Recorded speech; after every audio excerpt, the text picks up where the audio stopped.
کرام السلام علیکم ورحمۃ اللہ وبرکاتہ۔ آپ دیکھ رہے ہیں ایم ایم میڈیا کے ذریعے سے میں آپ کو دکھا رہا ہوں۔ اس وقت ہم ہروا میں پہنچے تھے، ایک میت میں حافظ احتشام صاحب کے جنازے میں شریک ہوئے، اور یہ سب دیکھ رہے ہیں حفاظ کرام علماء کرام بھی بہت سارے آئے ہوئے ہیں۔ میں بات کرنا چاہوں گا، سر آپ کہاں سے آئے ہیں؟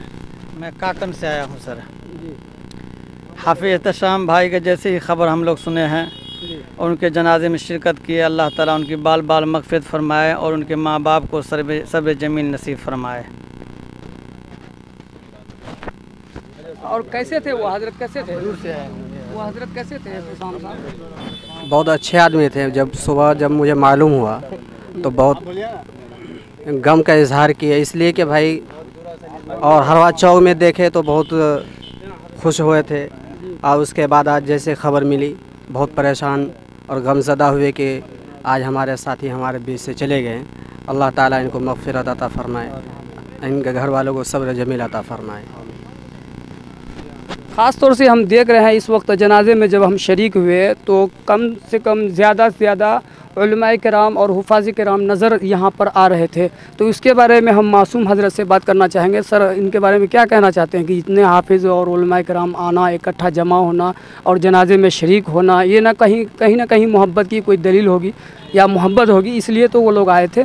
آپ کیا کہنا چاہتے ہیں؟ جی، سب سے پہلے میں آپ کا میڈیا کا سواد کرتا ہوں جی۔ اس ایسے مجلس میں آنا تو سب سے بڑی بات یہ ہے کہ بھائی حافظ احتشام کا محبت میں ہم لوگ یہاں جمع ہوئے ہیں، اور ہم لوگ سب دعا کرتے ہیں اللہ تبارک و تعالیٰ ان کو جنت الفردوس میں اعلیٰ سلام مقام نصیب عطا فرمائے، اور ان کے گھر والے کو صبر جمیل نصیب عطا فرمائے۔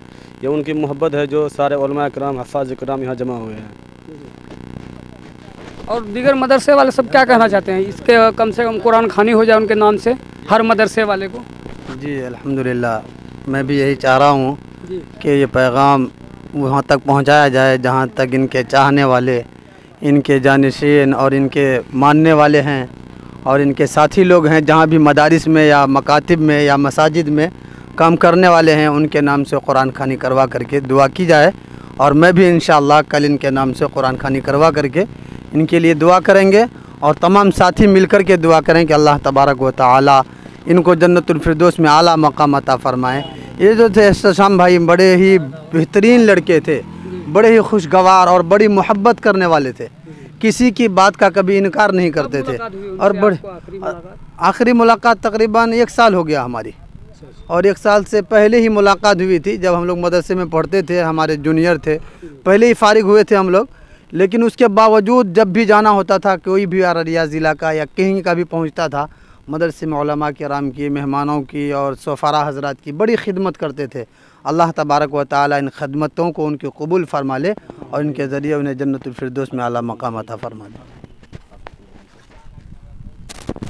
اور یہاں کے حافظ قربان صاحب سے پوچھنا چاہیں گے۔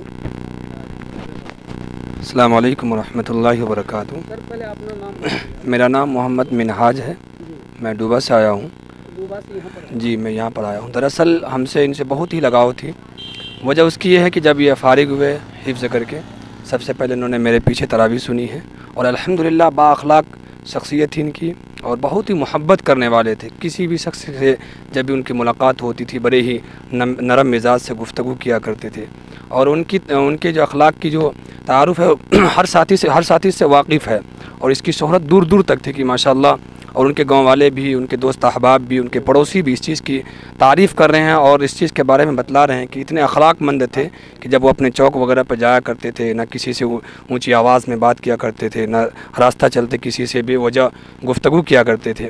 ہم ان کے بہت ہی شکر گزار ہیں، انہوں نے میری تراویح سنی ہے، اور انہوں نے میرے ساتھ بہت تعاون کیا ہے، بہت کیا کہتے ہیں جسمانی اعتبار سے تعاون کیا ہے، وقتی اعتبار سے ہماری انہوں نے مدد کی ہے۔ اللہ رب العالمین سے ہم یہی دعا کریں گے اللہ تبارک و تعالی ان کے روح کو سکون عطا فرمائے، اور ان کے قبر کے اندر کروٹ کیا کہتے ہیں کروڑوں رحمت نازل فرمائے، ان کے پسماندگان کو صبر جمیل عطا فرمائے، کیونکہ ان کی جوانی میں کسی شخص کا اس دنیا سے چلے جانا ان کے والدین کے اوپر کیا گزرتی ہے انہی کو معلوم ہے۔ ہمیں بھی اس چیز کے لیے تیار رہنا چاہیے، نہ معلوم ہمارا بھی وقت کب اختتام ہو جائے، ہمیں بھی اس کے لیے ہر وقت اپنے دنیا و آخرت کی تیاری میں لگے رہنا چاہیے۔ اللہ رب العالمین سے دعا کرتے ہیں اللہ تبارک و تعالیٰ ان کی قبر کو نور سے بھر دے، ان کے پسماندگان کو صبر جمیل عطا فرمائے۔